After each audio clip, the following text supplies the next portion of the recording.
take off very well. I think the basic problem that everybody has when you're a merchant is your cash drawer is only so big.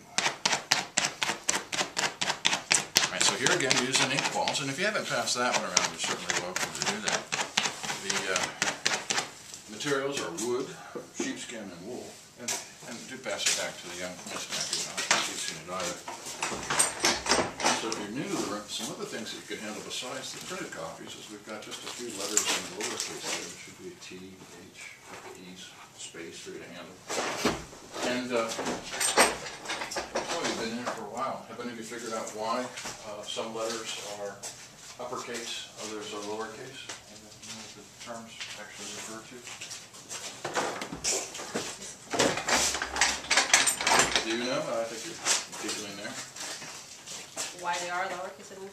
Well, look at the two cases. Why the terms uppercase, lowercase? Oh, because in the uppercase are the uppercase ones, and in the lowercase are the lowercase ones.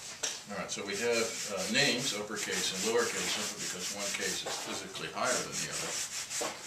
And certainly modern people use the terms uppercase to mean capital letters. For me, it's just a place.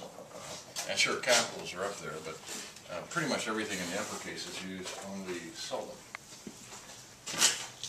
So why do we put the small letters? I'm just asking you kids, why do we put the small letters, the punctuation marks, and the spaces in the lower of the two cases? Do you know?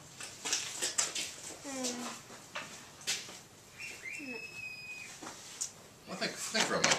If you're making your living by setting type, why would you choose to put the small letters, punctuation marks, and spaces close at hand? Because you do a lot? Hey, you use them the most, and if you're going to be able to make more money for yourself, setting more type. Like how many American children go through a phase where they find it very efficient to leave all their belongings on the floor of their room? And do some never outgrow that? Some of you know what I'm speaking of. But if you put everything high up in your room, you'd have to figure trouble trying to get to it. Now here again, more going on there.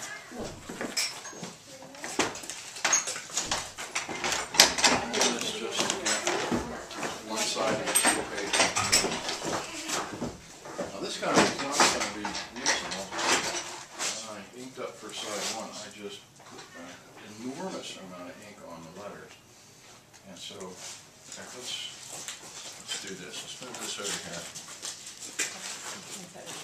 Look at what you see there. Touch it only at the margin. I want you to feel the dampness, and you need to have your gloves on to have any sense of touch. All right, that side's pretty nice. Now, let me flip it over. And who can see what the problem is there? Going through? Can you see letters out to the edges of the pages where I just put such an enormous amount of ink on there? In fact, looking at the previous sheet, I've been doing it for a while. I might have very well inherited a bunch of clogged up letters. You see how that Q is filled in, that Q is filled in. In fact, there's a fingerprint right there. Here. That's probably the earliest form of printing, by the way. Printing with people's fingers. And have you done that at home without meaning to? Dirty fingerprints on the walls? Yeah.